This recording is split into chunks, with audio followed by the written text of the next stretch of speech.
Želite li saznati više o Domovinskom obrambenom ratu? Čuti o samim vojnim akcijama od istinskih heroja?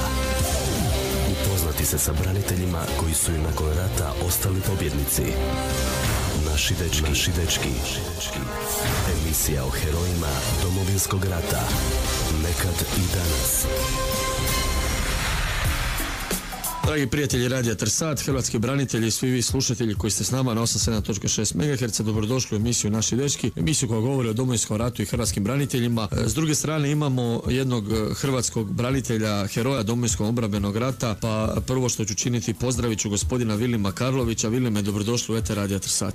Dobar dan, pozdravljam sve vaše slušateljice i slušatelje i drago mi je da sam u eteru Radija Trsata. Vilime, ajmo možda ukratko prvo vas predstaviti našim slušateljima prije nego što se dogodila obrana naše domovine, prije nego što se dogodio napad agresora na Republiku Hrvatsku. Vi ste bili vrhunski sportaš, za ne? Pa da, ja sam bio vrhunski sportaš, bio sam prvak bivše države u full kontaktu, na titulu sam držao gotovo 4 godine do pred sami rat, imao sam za sebe jedno svjetsko europsko prvenstvo. Naime, i osim što sam bio vrhunski sportaš, ja prije rata uspio i oženiti i imao sam sina Zvonimira, tako to je najbitnije što se tiče prije samog rata, što se tiče mene. I onda Vilime, evo događa se 90. točnije 91. godina i kako je uopće krenula vaša priča, što vas je motiviralo da stanete na branik domovine i u koju postrojbu prvo ste ušli? Pa ovako, ja sam u stvari cijelo vrijeme pratio sva ta događanja kako su bili oni prvi demokratski izbori, iako sam bio mlad,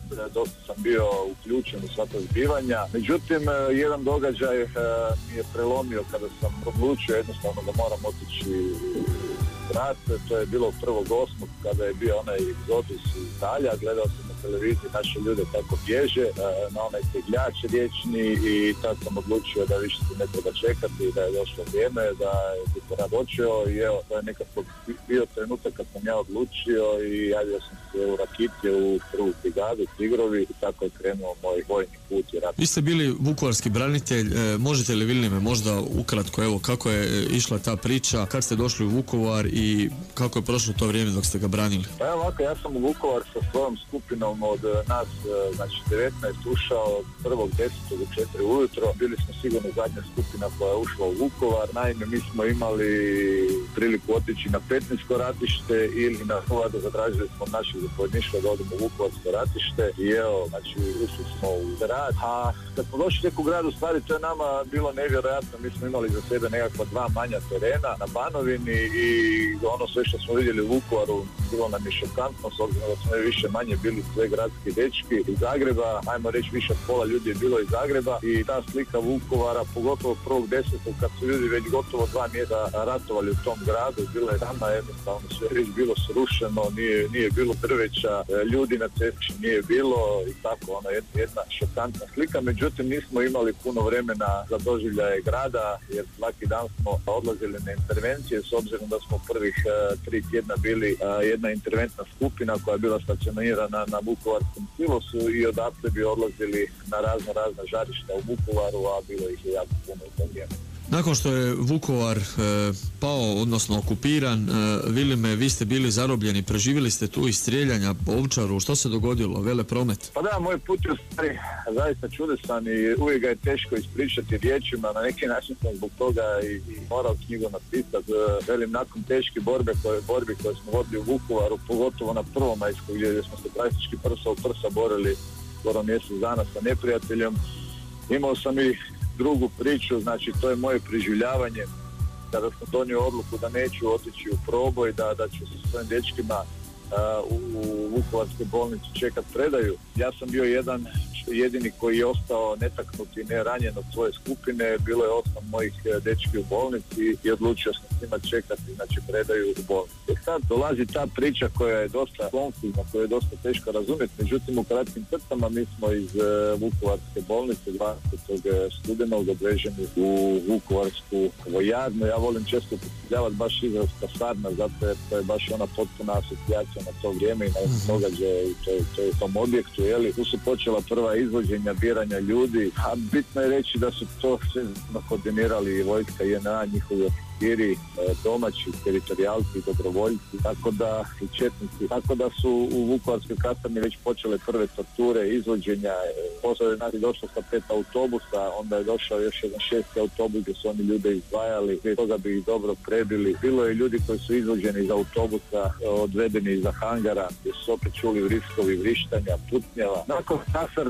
Nakon te kasarne put je bio u Ovčaru, a Ovčara je opet jedna priča koja je onako dosta zaista teška, najviše naravno i zbog čina koji se poslije dogodio zbog streljanja, ali svi ti ljudi koji su došli u Ovčaru su prvo bili brutalno prebijeni, slomljeni, masakrirani. A eto, ja sam imao sreću da dok sam čekao ulazak u taj hangar, da mi se obratio jedan od vojnika koji je bio iz Rume i ispalo je da poznamo istog čovjeka iz Rume i ja sam ga zamolio prije ulaska u hangar da me spasi, što je on i nakon nekoliko minuta je učinio. A nakon Ovčare, nakon što sam izveden i odveden do Ovčare, međutim bitno je reći još to da je na 7 izvedeno i da smo preko sat i po vremena pred hangarom ušali tu brutalnu tuču. Nakon tih sat i po vremena smo ušli u taj hangar gdje su nas popisali. Nikad neću, znam to često na promociju govoriti o tom osjećaju kad sam ušao u taj hangar, kad sam doživio tu cijelu sliku, jer ti ljudi koji su tukli naše ljude, oni su bili nojeni, njih se pušilo, jer su sigurno preko sat i po vremena su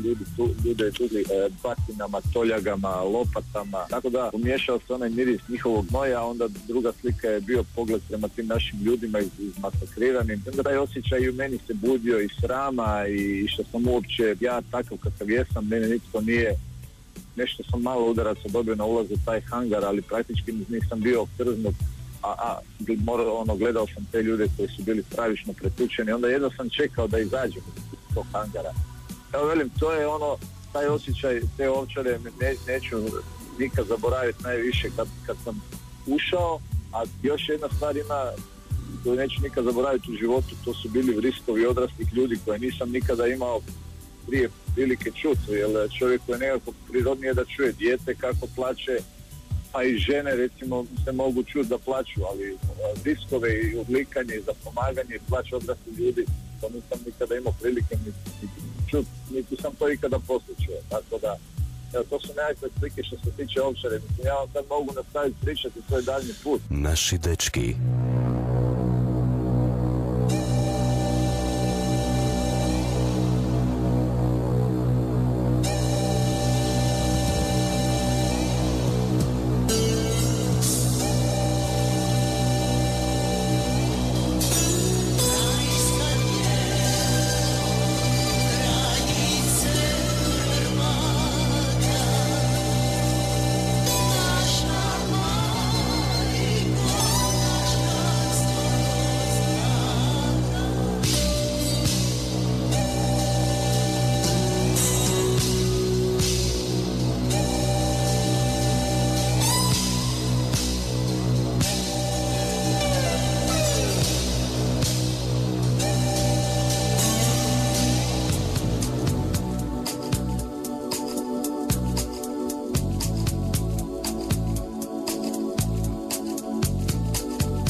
Rekao je, sine biraj kud ćeš poć, da lagat ćeš za novac, ubijati za moć, il vodit će te svjetlo. Sine biraj kud ćeš poć.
Hoće zemljom svojom hodat il puzat kao crv.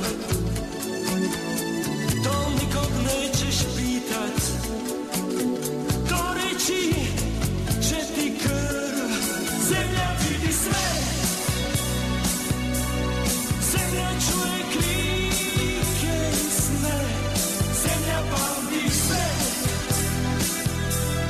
njoj se vraćaš htio ili ne, zemlja tvoja je, od nje si stvoren htio ili ne, ona pamti te, njoj ćeš vrati darovane sve.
Braniteljsko srce. Uskrsna humanitarna akcija UHD 91. Udruga Hrvatski dragovoljac 1991. pokreće još jednu humanitarnu akciju za pomoć obiteljima hrvatskih branitelja koji žive u teškim životnim uvjetima. Za ovaj Uskrs akcija se organizira za dvije obitelji iz Bosanske Posavine. Prva obitelj je već svima nam dobro znana, obitelj naše maloljetne ratnice Male Mare. Mara i njen suprug imaju 5 djece, od čega su 4 školskog uzrasta. Druga obitelj je obitelj Draganović, koja također ima 5 djece, a i jedna i druga obitelj žive isključivo od povremenih poslova muških članova obitelji. Ovom prilikom pozivamo sve naše članove i simpatizere da pomognu ove dvije obitelji u odjeći, obući i ostalim životnim potrepštinama. Sve ostale podatke o starosti djece, veličine obuće i odjeće objavit ćemo naknadno, a svi koji su zainteresirani za pomoć ovim obiteljima hrvatskih branitelja mogu se javiti na mail udruge info@uhd91.com. Udruga Hrvatski dragovoljac 91. Braniteljsko srce. Naši dečki, vijesti. Slovenska vlada u Ustav uvodi zabranu isticanja komunističkih simbola i veličanja imena Josipa Broza Tita, evo i mi ćemo 2756. Nova vladajuća koalicija u Sloveniji najavila je skore promjene sustava u sklopu kojeg će biti uvedena zabrana javnog veličanja svih totalitarnih režima, njihovih nositelja i simbola, što predlaže Slovenska demokratska stranka premijera Janeza Janše, najveća stranka vladajuće koalicije. To pak znači da bi u Sloveniji uskoro Ustavom moglo biti zabranjeno isticanje crvene zvijezde petokrake i imena Josipa Broza Tita kao komunističkih simbola, zašto se Janšina stranka zauzima već godinama.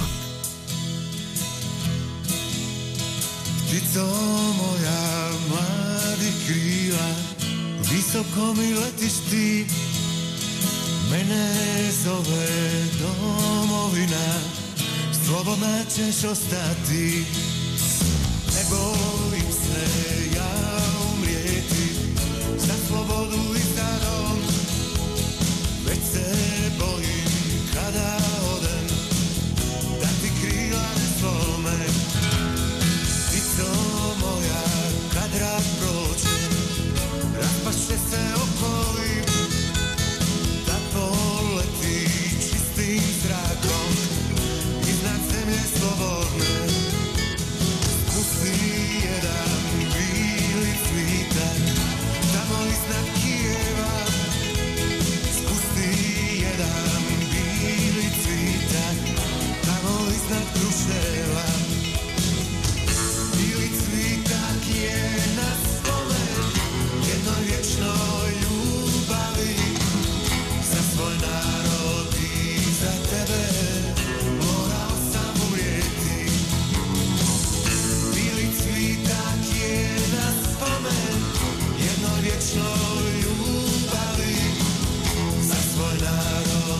mi letiš ti, mene uze domovina, slobodna ćeš ostati.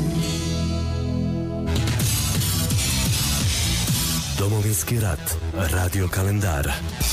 28. veljače 90. godine u Zagrebu, reagirajući na sabor HDZ-a, predsjedništvo SR Hrvatske zauzelo je stajalište da je taj skup bio, pazite sad, atak na demokraciju, te zatražilo od Izvršnog vijeća Hrvatske da utvrdi je li na saboru prekršen ustav i važeći zakoni. Predsjedništvo boraca Zagreba osudilo opći sabor HDZ-a i borci su tada ustvrdili da ono što Tuđman traži može dobiti jedino ratom. Ma bravo, borci. 28. veljače 91. u Kninu Srpsko nacionalno vijeće SAO Krajine prihvaća deklaraciju o razdruživanju Republike Hrvatske i SAO Krajine, proglašava seciju od RH i ostanak u Jugoslaviji. U Pakracu, u policijskoj postaji, na današnji dan 91. godine službeno su se našli zamjenik zapovjednika PU Bjelovar Mirko Kirin i zamjenik zapovjednika operative Policijske uprave Bjelovar Luka Markešić iz postaje koja je već tada praktično okupirana, inače mobilizacijom rezervnih policajaca od kojih je preko 90% Srba, zanimljivo. Izvoj ih je i službenim autom isprati u Daruvar policijski inspektor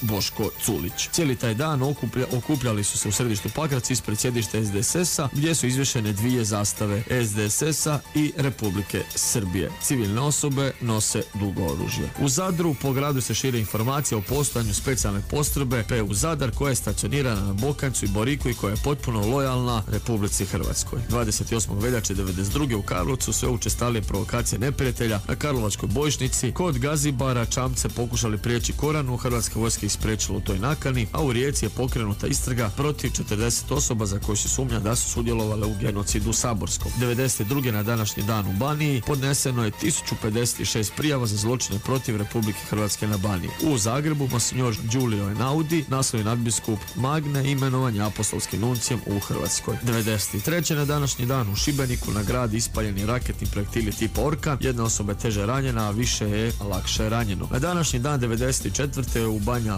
Luki američki zrakoplovi u redovnoj misiji nadzora štovanja zabrane letanja nad BiH nakon 2 upozorenja srušili 4 od 6 srpskih zrakoplova kršitelja zračnog prostora. 95. u Zagrebu Odbor za Ustav, Poslovnik i politički sustav Sabora RH konstatirao je da je plan Z4 suprotan Hrvatskom ustavu jer predviđa federalizaciju i konfederalizaciju Hrvatske te kao takav je neprihvatljiv. U Moskvi na današnji dan 95. Jugoslavija i Rusija potpisale su ugovor o vojnoj suradnji. Šta će braća? To je rezultat posjeta Moskvi jugoslavenskog ministra obrane Pavla Bulatovića i susret s ruskim kolegom Pavelom Gračovom. 28. veljače 96. u Sarajevu britanski vojnici IFOR-a razmješteni u Banja Luci 4 do 5 luka vidjeli Radovana Karadžića, no nisu ga pokušali uhititi, iako je za njim izdana međunarodna tjeralica, rekla je glasnogovornica NATO-a u Sarajevu, bojnica Carol Hega. Šta će hapsit svoga?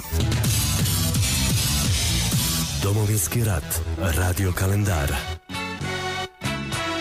Evo nas, dragi prijatelji, to je bilo to. Držite se, ne dajte se. Hvala svima koji su stvarali ovu emisiju. Najveća hvala Valteru Luliću, uredniku ove emisije, naši dečki, ispred udruge Hrvatskih dragovoljaca 91. Držite se, ne dajte se. Ako vas uhvate, ne predajte se. S vama je bio Marin Devetić.